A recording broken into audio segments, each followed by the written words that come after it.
इस साल के अंत में राजस्थान में विधानसभा चुनाव होने हैं, जिसे लेकर कांग्रेस और भाजपा द्वारा अपनी अपनी तैयारियां शुरू कर दी गई है।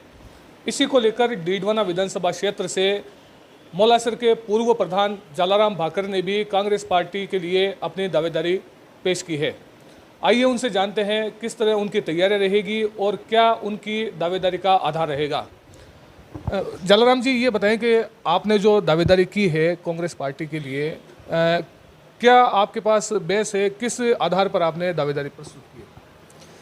मैं 2015 से सक्रिय राजनीतिक में हूँ।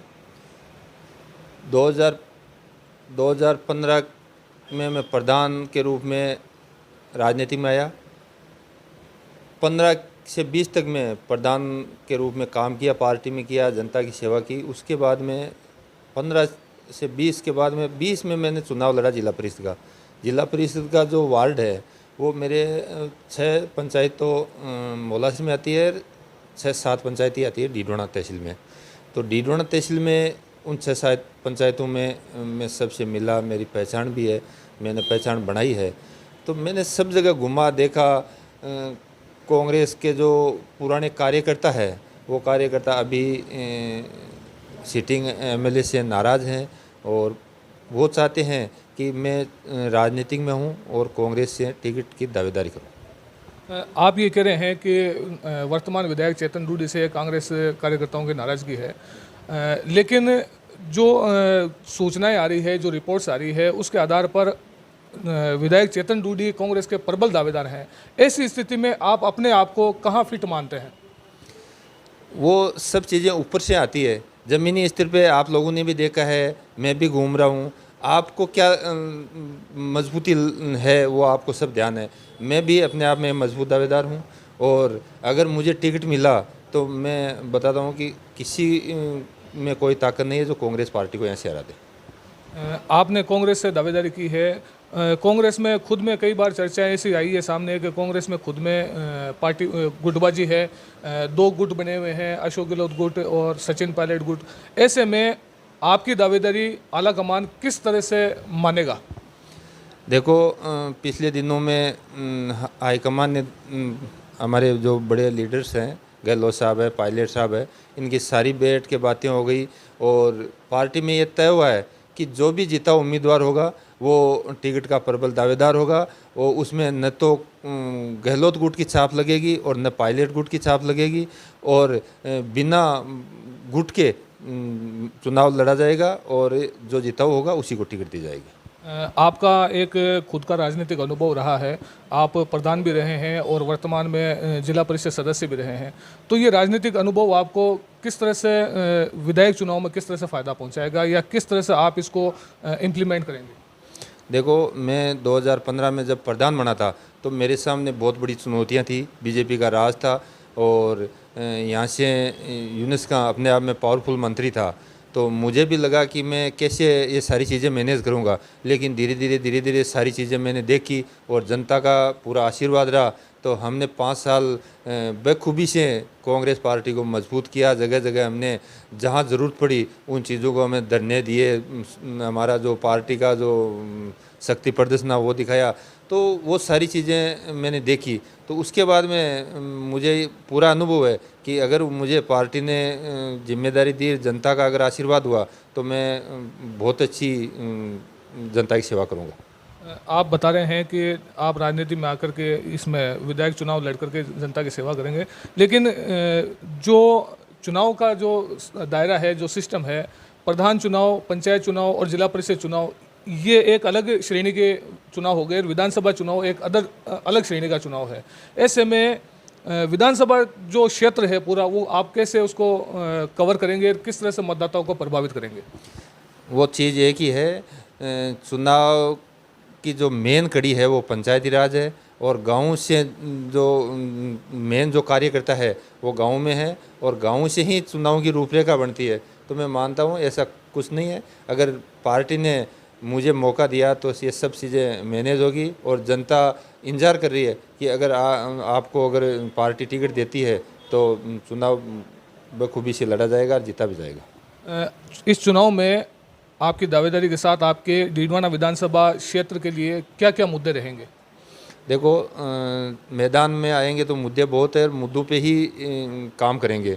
सबसे पहले तो मैं किसानों की बात करूंगा। किसानों से जुड़ा हुआ ये विधानसभा है, तो मेन जो चीज़ें हैं अभी जो हमारी सरकार, गहलोत सरकार ने जो पिछला बजट पेश किया था, उसमें किसानों के लिए अलग से बजट पेश हुआ था। बजट पेश हो गया, लेकिन बजट में जो चीज़ें थी वो धरातल पे क्रियान्वित हुई कि या न हुई, वो चीज़ें देखने वाली है और उन चीज़ों पे मैं काम करूँगा।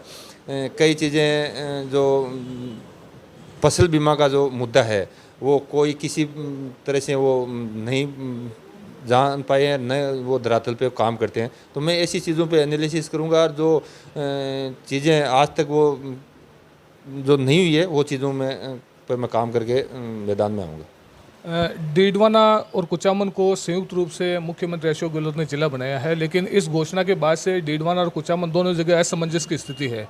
इस मुद्दे को लेकर के लंबे समय से डीडवाना में आंदोलन भी होते रहे हैं। सरकार ने जिला भले ही घोषित कर दिया, लेकिन अभी तक जिला मुख्यालय का निर्णय नहीं हो पाया है। ऐसी स्थिति में इस मुद्दे को लेकर के लोगों में जज्बात है, भावनाएं हैं और ये एक बड़ा मुद्दा है। इसको लेकर आपका क्या रुख रहेगा? देखो, जिला डीडवाना आज से 50 साल पहले बनने वाला था और जिला की काबिलियत भी रखता है, तो मैं तो मानता हूँ कि जो डीडवाना कुचामन नाम आया वो नाम भी गलत आया। डीडवाना जिला डीडवाना ही होना चाहिए। और फिर भी डीडवाना और कुचामन जो नाम दिया है, तो डीडवाना अगर मुख्यालय बनना है तो फिर नाम कुचामन का क्यों, और अगर कुचामन बनना है तो फिर डीडवाना का नाम क्यों? तो मेरा तो ये मानना है कि जिला डीडवाना बनना चाहिए और नाम भी सिर्फ डीडवाना ही रहना चाहिए। कुचामन मुख्यालय अगर डीडवाना बनना है तो कुचामन का नाम क्यों? तो ये सारी चीज़ें अब इनके बारे में मैं नहीं करना चाहूँगा ज़्यादा, क्योंकि हमारे पार्टी का मामला है। जिला मुख्यालय डीडवाना बनना चाहिए, ये मैं आपको बताना चाहता हूँ। कांग्रेस से वर्तमान विधायक चेतन डूडी के अलावा आपने दावेदारी प्रस्तुत की है और कुछ और भी नेता हैं जो कह रहे हैं कि हम दावेदारी प्रस्तुत करेंगे, लेकिन अगर दूसरी तरफ भाजपा की बात करें तो भाजपा के दावेदारों की एक लंबी सूची आई है और भी दावेदार जुड़ते जा रहे हैं। क्या कहेंगे भाजपा को लेकर के टिकट के बारे में? देखो, ऐसा है, कांग्रेस से बहुत मजबूत है आज की तारीख में। मैं तो यही मानता हूँ कि अगर पार्टी सर्वे करवा के जो मजबूत कैंडिडेट है अगर उसको टिकट दे देती है, तो ये जो बीजेपी में घूम रहे हैं ना, जो दावेदार बन गए, वो दावेदार बन के रह जाएंगे और किसी में कोई ताकत नहीं जो यहाँ से कांग्रेस हरा सकता है। डीडवाना विधानसभा तो शुरू से ही कांग्रेस की मजबूत विधानसभा रही है और मैं तो आलाकमान को भी कहना चाहूँगा और मैंने कहा भी है कि ज़रूरी नहीं कि मैं मजबूत हूँ या नहीं हूँ, जो मजबूत है उनको टिकट मिलनी चाहिए और मजबूत कैंडिडेट को अगर टिकट मिलेगी तो ज़रूर है यहाँ से सरकार रिपीट होगी या यहाँ से कांग्रेस की सीट निकलेगी। क्या लगता है कांग्रेस की वर्तमान स्थिति को देखते हुए पूरे प्रदेश भर की अगर बात करें और नागौर जिले की भी बात करें या डीडवाना की भी बात करें, तो क्या लगता है कांग्रेस कितनी सीटें पूरे प्रदेश में ला पाएगी? नागौर जिले से कितनी सीटें निकाल पाएगी? देखो, सीटें नागौर से काफ़ी कुछ निकलेगी और होता क्या है, माहौल बनता है। डीडवाना विधानसभा कांग्रेस से जीत रही है तो वो एक माहौल बनता है, वो लाडनू में भी बनता है, कुचामन नावा में भी बनता है, जाहिल में भी बनता है। तो मैं मानता हूँ कि माहौल जो है वो कांग्रेस के पक्ष में है। अब पिछले दिनों में बीजेपी जगह जगह जो यात्राएं निकालनी है, जन आक्रोश रैली है, वो है, तो गाँव में इनको गाँव में घुसने तक नहीं देते कि किस चीज़ का जन आक्रोश है। जो आक्रोश है वो बताओ कि भाई इस मुद्दे पे आक्रोश है। आक्रोश नाम की कोई चीज़ ही नहीं है, सब कुछ कांग्रेस पार्टी ने दिया है। आगे भी कांग्रेस पार्टी अगर सरकार रिपीट होगी तो जनता के मुद्दों पे राजनीति करेगी, जनता के विकास पे बात करेगी। ये सारी चीज़ें कांग्रेस को ध्यान में है और किसानों पे बात करेगी। मुख्यमंत्री अशोक गहलोत का ये कहना है कि हमारी सरकार ने आम जन के हित के लिए जन कल्याणकारी योजनाएं लागू की है।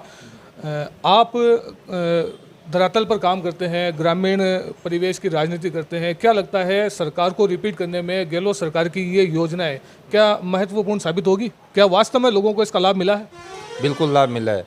लोगों में इतना जोश और इतनी उत्सुकता है कि हर आदमी को इस चीज़ का फ़ायदा मिला है। जैसे महंगाई राहत कैंप चले थे, उन कैंपों में हर आदमी को चाहे गरीब हो अमीर हो, जो 200 यूनिट बिजली फ्री है, जो कामधेनु जो बीमा का है, जो भी छोटी मोटी योजना है वो सब लोगों को फ़ायदा मिला है और इस चीज़ का आने वाले चुनाव में बहुत बड़ा फ़ायदा मिलेगा। अभी कुछ दिनों पहले एक समाचार पत्र की एक रिपोर्ट आई थी जिसमें कहा गया था कि नागौर जिले की कुछ विधानसभा में चुनाव से 2 महीने पहले ही टिकट घोषित कर दिया जाएगा, उसमें एक डीडवाना का भी नाम था। तो ऐसे में क्या दावेदारों की सूची पर आलाकमान मंथन करेगा या बिना कार्यकर्ताओं की रायशुमारी के ही कोई निर्णय करेगा, क्या कहेंगे आप? देखो ये चीज़ें तो अब पत्रकार लोग कहाँ से लेके आते हैं मुझे पता नहीं, न मैं इसके बारे में ज़्यादा कह सकता, लेकिन मैं तो जहाँ तक जानता हूँ या मैं जहाँ जिन नेताओं से मिला हूँ तो उन्होंने सब ने यही कहा है कि आप तो मैदान में रहो, तैयारी करो और जो जीता उम्मीदवार होगा उसको टिकट दिया जाएगा। और अगर मजबूत है, सिटिंग एमएलए मजबूत है, उनको टिकट मिलता है और सर्वे का आधार पर मिलता है तो हमें कोई आपत्ति नहीं है। लेकिन मुझे किसी ने आज तक नहीं बताया कि आप मजबूत नहीं है या आप अपने सिटिंग एमएलए को टिकट मिलेगा और आप मैदान में मेहनत मत करो, ऐसा मुझे नहीं बताया। तो मेरा मानना है कि मैं मजबूत हूँ और पार्टी ने भी, आला कमान ने भी, कई नेताओं ने यही कहा है कि आप मैदान में रहो, मेहनत करो, आपको अगर जीता हो और आप मजबूत हो तो आपको टिकट मिलेगा। तो ये थे डीडवाना विधानसभा क्षेत्र से दावेदारी करने वाले पूर्व प्रधान जालाराम भाकर। इनका यही कहना है कि मैं दावेदारी 100% करूँगा और आलाकमान से मांग करूँगा कि मुझे टिकट दिया जाए। तो देखना होगा कि आलाकमान इनकी मांग को किस तरह से स्वीकार करता है और इनके मांग पर क्या फैसला करता है। जहीर अब्बास उस्मानी, डीडवाना।